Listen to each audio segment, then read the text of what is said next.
ఇంకెన్ని రోజులు ఈ రాళ్ళు రప్పలు కొట్టుకుంటూ కూర్చో కష్టపడాలో ఏమో నాకైతే ఏం అర్థమైతే లేదు. ఎప్పుడు రిచ్ అవుతానో ఏమో నేనైతే.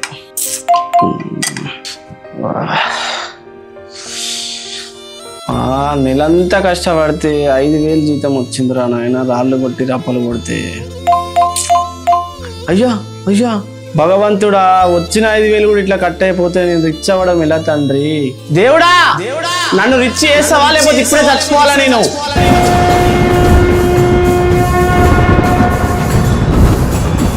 చెప్పు నాయనా, నీ బాధ ఏంది? నన్ను మంచి మర్యాదగా ధనవంతుని చేస్తేనేమో చెయ్యి, లేదంటే నాకు వచ్చే క్రోధానికి నిన్ను ఏం చేస్తానో నాకే తెలియదు. నాయన, ధనవంతులు అవ్వడం అంటే గొర్రెల్లా కష్టపడడం కాదు. 3,000 సంపాదించినా ధనవంతులు అవ్వచ్చు. అదెలా తండ్రి? ఏమైనా మార్గాలు ఉంటే చెప్పు కదా. నేను చెప్పను కానీ నీకు వీడియో ప్రసాదిస్తా. ఆ వీడియో చివరి వరకు తప్పకుండా చూడు, నీకే అంతా అర్థమవుతుంది.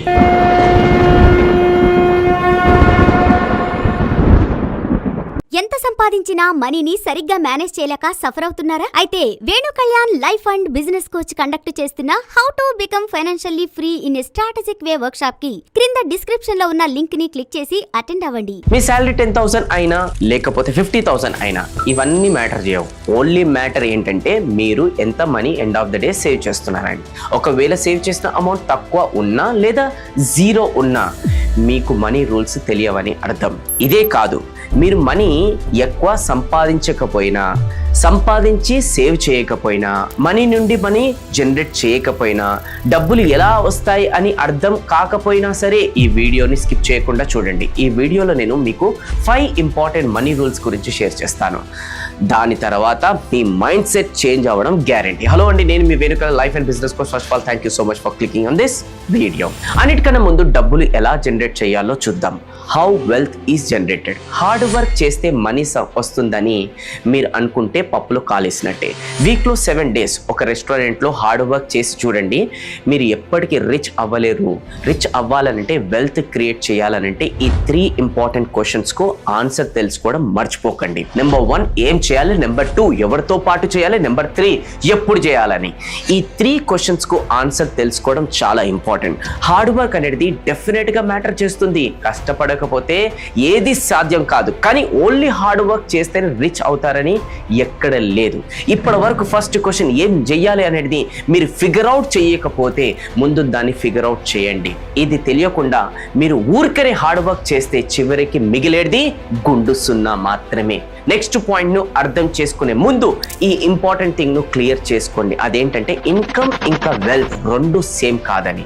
ఏంజిల్ లిస్ట్ కో ఫౌండర్ అయిన నావిల్ రవికాంత్ ప్రకారం వెల్త్ అంటే మీరు నిద్రపోతున్నప్పుడు కూడా మీకు డబ్బులు సంపాదించి ఇచ్చే అసెట్స్ అని అర్థం. ఇన్కమ్ ను వెల్త్ కు ట్రాన్స్ఫర్ చేసుకోవచ్చు. ఎందుకంటే ఇన్కమ్ అంటే టైం ఇంకా కష్టానికి పే చేసే అమౌంట్ కాబట్టి. సపోజ్ ఒక పర్సన్ 9 to 5 జాబ్ చేస్తున్నాడు అనుకోండి, అతనికి శాలరీ మాత్రమే వస్తుంది. For an example 50,000 rupees per month సంపాదిస్తే అది మీ ఇన్కమ్ అవుతుంది. కానీ అదే మీ దగ్గర ఒక ప్రాపర్టీ ఉందనుకోండి, దాంతో మీరు జాబ్ చేయకుండా కొన్ని ఇయర్స్ సర్వే అవుతున్నారు అనుకోండి, అది మీ వెల్త్ అనేది అవుతుంది. మీ ఫోకస్ మొత్తం ఇన్కమ్ పైనే కాకుండా వెల్త్ క్రియేట్ చేయడం పైన కూడా ఉండాలి. వెల్త్ క్రియేట్ చేయాలనంటే, రిచ్ అవ్వాలంటే అన్నిటికంటే ఫస్ట్ ఇంపార్టెంట్ రూల్ అది ఏంటంటే అదే find and build specific knowledge. ఈ ప్రపంచంలో చాలా పెయింటర్స్ ఉన్నారు, కానీ అందరికన్నా రిచ్ పెయింటర్ ఎవరంటే పెయింటింగ్ లో మాస్టరీ చేసిన వారే. మీరు ఏ ఫీల్డ్ అన్నా చూస్ చేసి చూడండి, ఎవరైతే టాప్ లో ఉన్నారో వాళ్ళే ఆ ఫీల్డ్ లో మాస్టర్స్ అయ్యారు. సో ఫస్ట్ మీ ఫోకస్ మనం ముందు మాట్లాడుకుంటున్నట్లు ఏం చెయ్యాలి అనే దానిపైన ఉండాలి. ఏదో ఒక ఫీల్డ్ ని ఫైండ్ అవుట్ చేయండి, దాని తర్వాత అందులో మాస్టర్ అవ్వండి. గుర్తుపెట్టుకోండి, మీరు 1 లేదా 2 ఎక్స్పర్ట్ అవ్వగలరు. ఆ 1 లేదా 2 థింగ్సే మీకు చాలా రిచ్ పర్సన్స్ ను చేయొచ్చు. అది ఎప్పుడంటే మీరు వాటిల్లో ఎక్స్పర్ట్ అయినప్పుడే. ఏం చేయాలనే పాయింట్ క్లియర్ అయితే ఆ ఫీల్డ్ లో మాస్టరీని పొందండి. దాని తర్వాత సెకండ్ రూల్ వచ్చేసి లాంగ్ టర్మ్ గురించి ఆలోచించండి. 60 years వరకు వారన్ బుఫెట్ $4 billion సంపాదించేవాడు. కానీ దాని తర్వాత ఎంత సంపాదించాడో అందరికీ తెలిసిన విషయమే. మనీ ఎప్పుడు షార్ట్ టర్మ్ లో వస్తుంది, కానీ వెల్త్ మాత్రం ఎప్పుడు లాంగ్ టర్మ్ లోనే క్రియేట్ అవుతుంది. ఇక్కడ నేను మీకు కొత్త విషయాలు ఏం చెప్పడం లేదు. పవర్ ఆఫ్ కాంపౌండింగ్ ఏంటో అందరికీ తెలుసు. నేను మీకు వారెన్ బుఫెట్ లాగా ముసలోలు అయిన తర్వాత సంపాదించమని ఇక్కడ నేను చెప్పట్లేదు. స్టార్టింగ్లో మనకు రిజల్ట్ రాకపోవచ్చు, కానీ రిజల్ట్ వచ్చినప్పుడు మాత్రం మనం ఊహించని దానికంటే ఎక్కువ వస్తుంది. లాంగ్ టర్మ్ అంటే 20 to 25 years తర్వాత ఆలోచించమని కాదు, కనీసం 2 to 3 years తర్వాత ఎలా ఉండాలో ఆలోచించండి. ఏ పని చేయాలన్నా టైం అనేది పడుతుంది. అది బిజినెస్ అయినా, ఇన్వెస్టింగ్ అయినా, యూట్యూబ్ అయినా, లేదా ప్రాపర్టీలో ఇన్వెస్ట్ చేయడం అయినా, ప్రతి దానికి టైం అనేది పడుతుంది. ఒకే రోజులోనే ప్రాపర్టీ ప్రైసెస్ పెరగవు, టైం ప్రకారం స్లోగా పెరుగుతాయి. కానీ మన ఇండియాలో చాలా మందికి ఫైనాన్షియల్ ఎడ్యుకేషన్ లేని కారణంగా చాలా మంది లాంగ్ టర్మ్ గురించి అస్సలు ఆలోచించరు, లాంగ్ టర్మ్ లో ఇన్వెస్ట్ చేయరు. ఏ కంట్రీలో ఎంతమంది షేర్ మార్కెట్ లో డబ్బులు ఇన్వెస్ట్ చేస్తారని చూస్తే మన ఇండియాలో ఓన్లీ 3% పీపుల్ మాత్రమే షేర్ మార్కెట్ లో మనీని ఇన్వెస్ట్ చేస్తున్నారని తెలిసింది మార్కెట్ రీసెర్చ్ ప్రకారం. థర్డ్ రూల్ వచ్చేసి 50-30-20 రూల్. స్టార్టింగ్ లో అందరూ ఎక్కువ సంపాదిస్తే రిచ్ అవుతారని అనుకుంటారు, కానీ రియాలిటీ ఏంటంటే ఎక్కువ మనీ సంపాదించి మీకు మనీని యూజ్ చేయడం తెలియకపోతే మీరు రిచ్ అవ్వలేరు.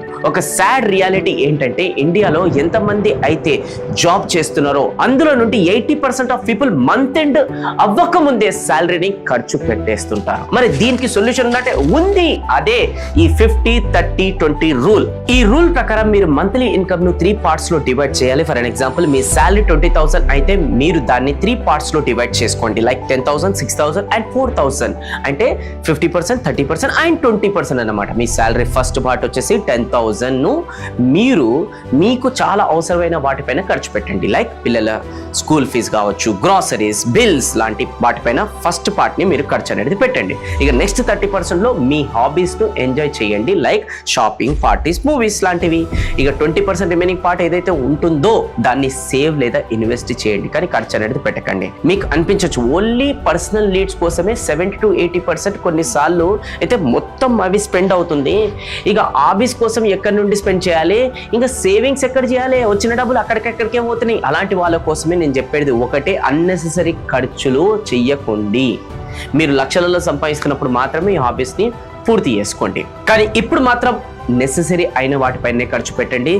దానిపైన ఒక ఫేమస్ కొటేషన్ కూడా ఉంది, అదేంటంటే people by things they don't need with money they don't have to impress the people who don't care. అనగా చాలా మంది అవసరం లేని వాటిపైనే పైసలు లేకున్నా సరే కొనుక్కుంటూ ఉంటుంటారు, ఎందుకంటే ఎవరైతే కేర్ కూడా చేయరో వాళ్ళని ఇంప్రెస్ చేయడం కోసం. అందుకే మీరు ఎంత సంపాదించినా ఖర్చులు ఎక్కువ ఉంటే మీరు ఎప్పటికీ రిచ్ అవ్వలేరు. ఇంకా మందిని ఇంప్రెస్ చేయడం కోసం ఖర్చు పెట్టడం ఆపేసేయండి, ఎందుకంటే ది డోంట్ కేర్, వాళ్ళు మీ గురించి ఆలోచించరు. ఇక 4th point, leverage your resources. ఒకవేళ మనం ఒక పర్సన్ని ఉట్టి చేతులతో పెద్ద రాయిని కదిలించమని అడిగితే ఎంత ప్రయత్నించినా కూడా అతను ఆ రాయిని కదిలించలేడు. కానీ అదే పర్సన్కు ఒక రాడ్ లాంటిది ఏదైనా ఇచ్చి దీని కింద చిన్న స్టోన్ పెడితే అతను ఆ పెద్ద రాయిని ఈజీగా కదిలించగలుగుతాడు, ఎందుకంటే అతనికి సపోర్ట్ దొరికింది కాబట్టి. ఇదే విషయాన్ని నెవిల్ రవికాంత్ కూడా చెప్పారు. ఎక్కువ మనీ సంపాదించడం, వెల్త్ క్రియేట్ చేయడం చాలా కష్టం, కానీ ఇదే ప్రాసెస్ని మనం లెవరేజ్ చేస్తే అది చాలా ఈజీ అవుతుంది. లెవరేజ్ అంటే మీరు ఏదైనా ఇన్కమ్ను కంటిన్యూస్గా పెరిగేలా క్రియేట్ చేసుకున్నారనుకోండి, అది లెవరేజ్ అవుతుంది.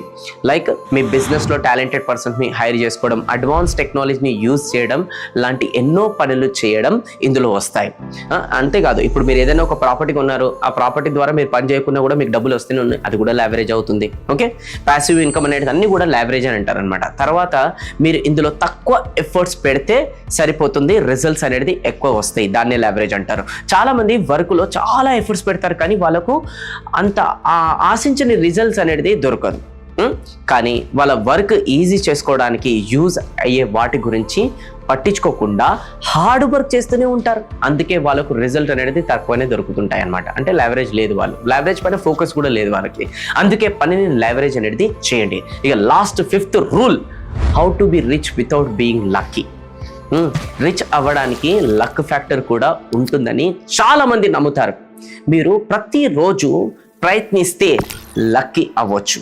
కొత్త స్కిల్స్ నేర్చుకుంటే అదృష్టం మిమ్మల్ని వెతుక్కుంటూ వస్తుంది, లేదా మీరు మీ పర్సనాలిటీను, బ్రాండ్ను బిల్డ్ చేసుకుంటే లక్ మీ వెంట ఖచ్చితంగా వస్తుంది. For an example, Virat Kohli ఎందుకంత సంపాదిస్తున్నాడు, ఎందుకు అతనికి అన్ని గణం యాడ్స్ అనేది ఆఫర్స్ ఈరోజు దొరుకుతున్నాయి. లక్ వల్ల కాదు, అతన్ని బ్రాండ్ ని బిల్డ్ చేసుకున్నాడు. కాబట్టి మీరు మైండ్ పెట్టి మిమ్మల్ని మీరు ఎంతలా బ్రాండ్ చేసుకోవాలంటే లక్ మిమ్మల్ని వెతుక్కుంటూ రావాలి. ఒకవేళ ఇంతగానో భిన్నంగా ఎస్ ఫైనాన్షియల్గా ఇప్పటి వరకు నాకు చాలా అవగాహన లేదు, చాలా వీక్ ఉన్నాను, నేను చాలా విషయాలు మిస్టేక్ చేస్తున్నాను, ఇంకా నిజంగా మనీ మేనేజ్మెంట్ నేర్చుకుంటే నా జీవితం మారిపోతుంది అని మీకు అనిపిస్తే వెరీ సూన్ మనీ మేనేజ్మెంట్ పైన how to become financially free అనే ఒక మంచి ప్రోగ్రామ్ అనేది నేను కండక్ట్ చేస్తున్నాను. 2 hours powerful programme money management గురించి నేర్పిస్తాను నేను. దానికి సంబంధించిన లింక్ డిస్క్రిప్షన్లో ఉంటుంది, దాన్ని క్లిక్ చేసి మంచి మనీ మేనేజ్మెంట్ అనేది విషయాలు అనేది మీరు నేర్చుకోండి. అలాంటి వర్క్షాప్ అటెండ్ అయ్యి మరి ఈ మనీ మేనేజ్మెంట్ లేక ఈరోజు ఎంతో మంది మనీ మిస్టేక్స్ చేసుకుంటూ ఫైనాన్షియల్గా ఎదుగుతలేరు కదా, అలాంటి వాళ్ళ కోసం ఈ వీడియో షేర్ చేస్తే పాపం వాళ్ళు మనీ మేనేజ్మెంట్ పైన ఒక అవగాహన వచ్చి వాళ్ళ లైఫ్ అనేది సేవ్ అవుతుంది. మీరు కూడా ఇండైరెక్ట్గా డైరెక్ట్గా హెల్ప్ చేసిన వాళ్ళు అవుతారు. మీ ఫ్యామిలీ గ్రూప్స్లలో, మీ ఫ్రెండ్స్ గ్రూప్స్లలో ఈ వీడియోని ఖచ్చితంగా మీరు షేర్ చేయండి. ఇలాంటి యూస్ఫుల్ ఇన్ఫర్మేషన్ కోసం ఏది మన ఛానల్ మీరు ఫస్ట్ టైం వచ్చినట్టయితే సబ్స్క్రైబ్ చేసుకోండి. ఈ వీడియో నచ్చితే అందరితో అనేది ఖచ్చితంగా మీరు షేర్ చేయండి. అట్లనే వీడియో కూడా ఒక లైక్ చేయండి. Thank you so much for your support and love. మళ్ళీ నెక్స్ట్ వీడియోలో కలుద్దాం. నేను మీ Venu Kalyan signing off. Thank you so much. జై హింద్.